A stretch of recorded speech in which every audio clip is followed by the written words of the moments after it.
Hello everybody, this is Jeffrey GT7 and welcome to the episode. I'm going to go ahead and apologize for not sounding too great. I've had a bad deal of allergies the last couple 2 days, but hopefully pretty soon I should be back in normal condition. But for this episode we'll be covering two builds. We're going to be using the Nismo 400R for our run at Tokyo Expressway, and it is going to be stock engine. I'm going to go ahead and throw that out there. So it's going to be a stock engine for the 400R, and then before that race, we're going to be doing a request build using the Volkswagen Gr.3 VGT race car at Sardegna. So I'll be covering on how to get both cars. I'll be showcasing delivery for the Nismo 400R, and I'll also show gameplay for both races. So without any further ado, let's go ahead and get straight into the episode. So in order to find this Volkswagen GTI VGT Gr.3, you can find here at Brand Central under Volkswagen, and you can see the car overall, it's not too shabby. I mean, it's not the best Group 3 race car. Could it be possibly the worst one? It might be in the lower tier poll, but just to get confused, not to get confused, we're going to use this one right here. The red one itself, I looked into the stats, and actually it could be slightly better, but I'm not too sure. I'm not too sure what the gas is like on the other car, but for this episode we're going to be more focused on the black and red one, and that way you guys don't get confused on which car I'm going to choose. It's the more cheaper one. So after you grab your car, let's go ahead and now move over to the build itself.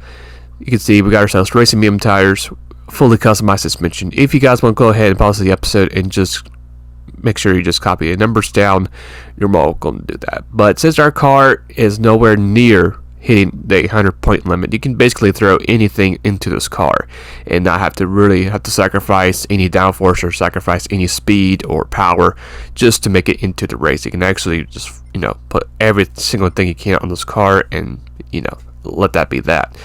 So after you get your car all rated up for this race, let's go ahead and get into the race itself. Now, the only unfortunate thing about this car is it actually drinks a lot of fuel, even with the high RPM turbocharger. So all I recommend doing is just race on fuel map 4, like you see on the screen.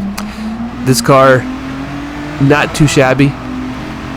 Overall, it is going to be the fastest car on the grid, especially on the straights. But if you compare this to a Group C, Group 1 prototype, yeah, it's got nothing on it. I mean, you just have to make do with the car.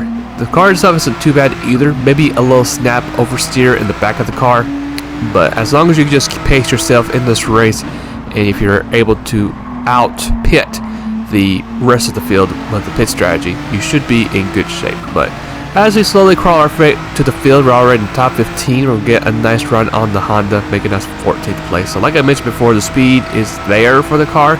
It's just the way it handles, and of course just having to be patient and make your way through the field. And most importantly, the biggest regret of the car is going to be your fuel overall, since we have to race on map number 4. But not too bad of a car. If you just look for a quick way to get some quick cash in this race, you can do this car without having the need to rely on a Legends car or a very overpowered used car in this race. So as we're about to finish up the first lap, we're going to be within the outside door of the top 5. So not too shabby of a start for this car. We're going to get ourselves a nice run on the Supra right in front of us in this last corner, and that's going to put us in P6 as we cross the finish line. So like I said, not too bad of a car, having to avoid the Supra as we come to the exit of that corner. As we're going to go ahead and fast forward to later in the race, we're going to fast forward to lap number 3, almost the halfway stage of lap 3. We're going to find ourselves right behind the rear bumper of the Dodge Viper. We got ourselves a nice run on the Viper. The Viper is going to brake. We're going to send it into the corner, and the car actually does stick nicely into that turn, and we're going to take the lead. And from that point on, we're going to run away with it from the rest of the field.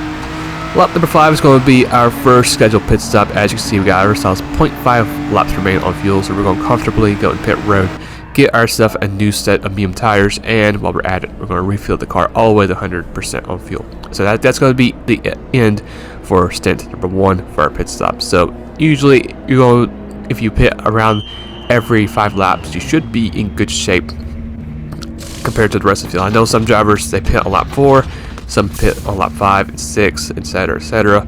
But for our run, we got ourselves quite a big comfortable lead in front of the rest of the field, so we're going to be within at least P2 as we exit pit road. Or actually, no, we kept the lead. Staying intact with the Supra. Lap 10, same scenario. We're going to come to pit road, get ourselves yet another new set of medium tires and some fuel. And this is going to be our last pit stop. As you can see, we're going to go ahead and just refill the car all the way up with fuel. That way we know for sure that we are 100% guaranteed of not making another pit stop in this race. So just like we did before in the first pit stop, get ourselves some new tires, get ourselves some fuel, and bingo, you are good to go and you're set for the rest of the race. So after you do that, you're going to just yourself some time trial laps around the track and you should be good as gold. So lap 13 is going to be our blistering hot lap around this track. So I really recommend you guys just watch this clip and just see what this car is capable of doing in Sardegna. And then I'll see you guys when we get to the end of the race.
Alright, so I was about to finish up the race, but did a solid 1:36 overall for our lap time, which isn't too shabby, but, you know, I wish it would be a bit more.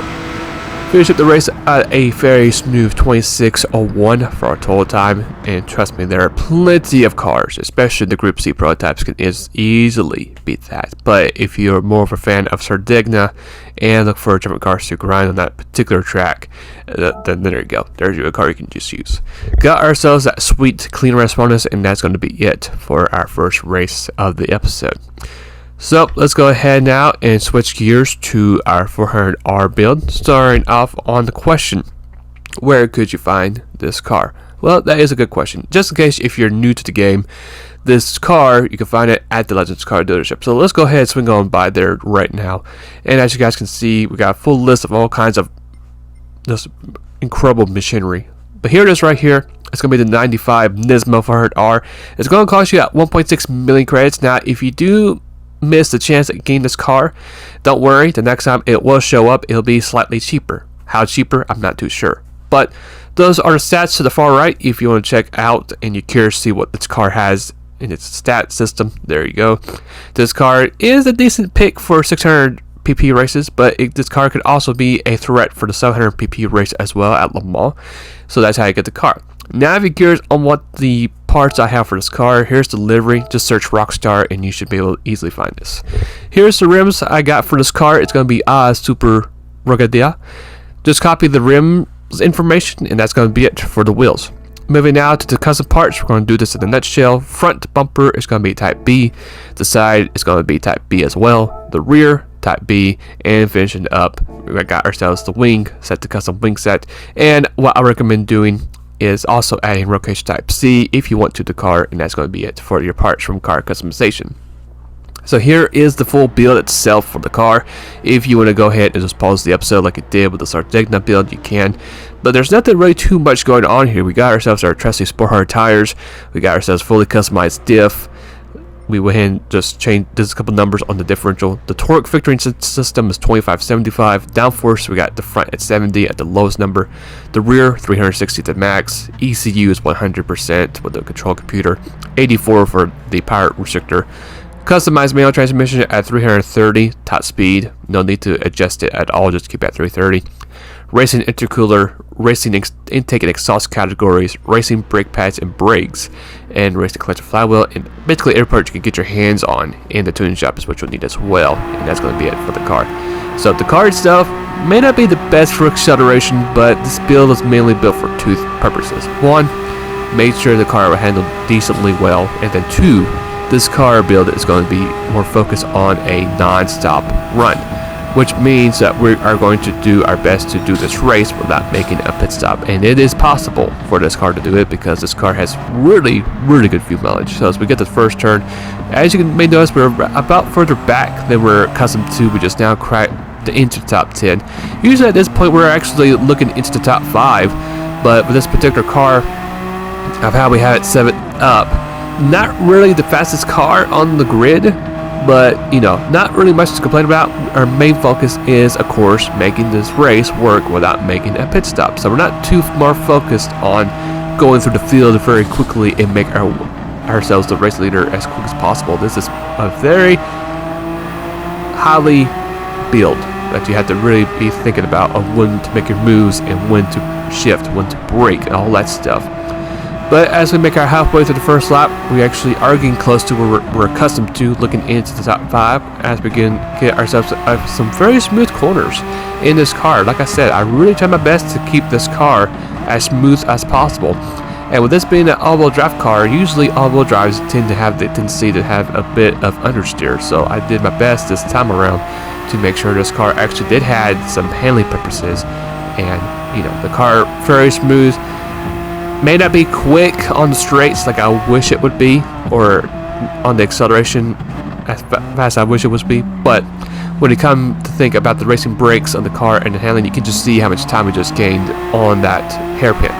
So, you know, the car is very smooth. If you want to give it a shot, you can. So as we get ourselves the first lap complete, we're going to easily pass the Porsche Carrera, and we're going to try our best to see if we can get some of that slipstream from the GTR, even though I think we're a bit too far off to get any slipstream from the GTR. But our first lap, not too shabby. It's going to be a decent 222.3 for our first lap of this race. As you can see, we got ourselves quite a pack up right in front of us, and of course the race leader is gone from the rest of the pack. But if you're curious what the speed is for this car, it's not too shabby.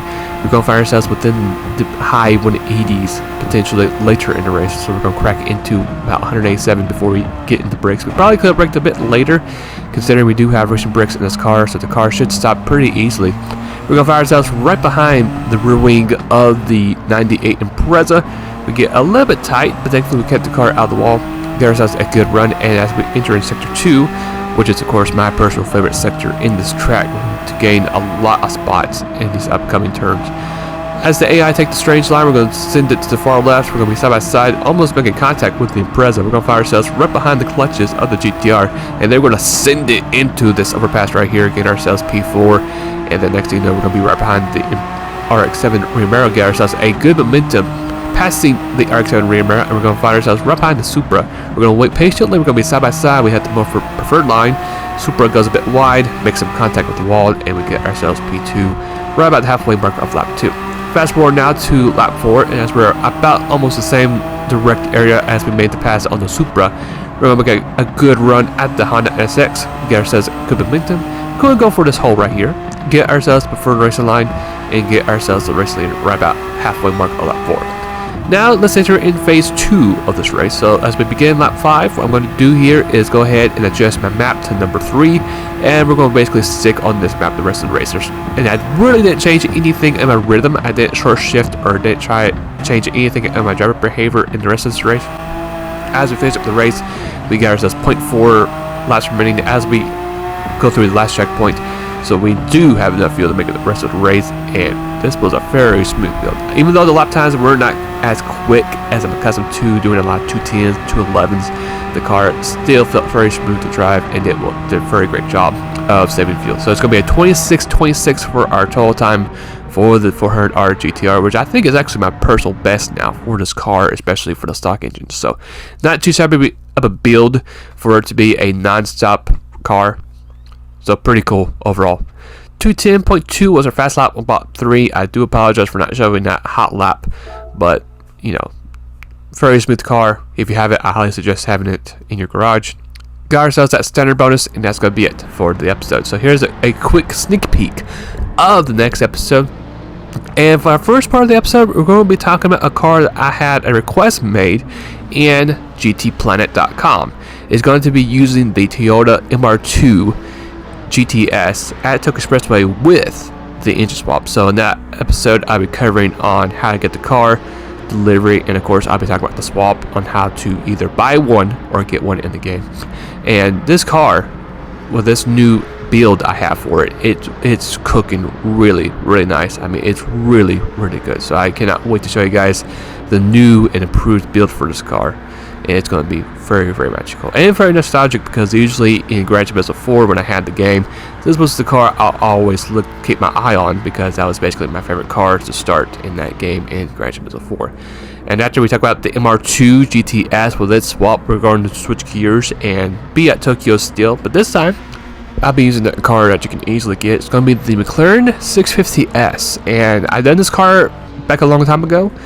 Since that time, we had a couple updates pop up in the game, so I figured this would be a great opportune time to do a up-to-date build with this car. And trust me, when I did this little trial run, the car just felt really good. So I'm looking forward for the next episode. It's going to be 2 great builds. One build for used cars, another one going to be used for everybody to try out. So hopefully you guys enjoyed today's episode, and if you did, I'm gonna go ahead and leave a like. If you want to check out my other social accounts, so they are right there. And if you guys love what you saw today, like to see some of my content later down the road, want to go ahead and hit that subscribe button as well, which would be highly appreciated. And if you guys have any suggested builds that you'd like to see, go ahead and just put it down in the comments, and I'll do my best to fulfill your wishes. So with that all being said, hopefully you guys have a great rest of the day or night, or might be, and I'll see you guys later. Take care.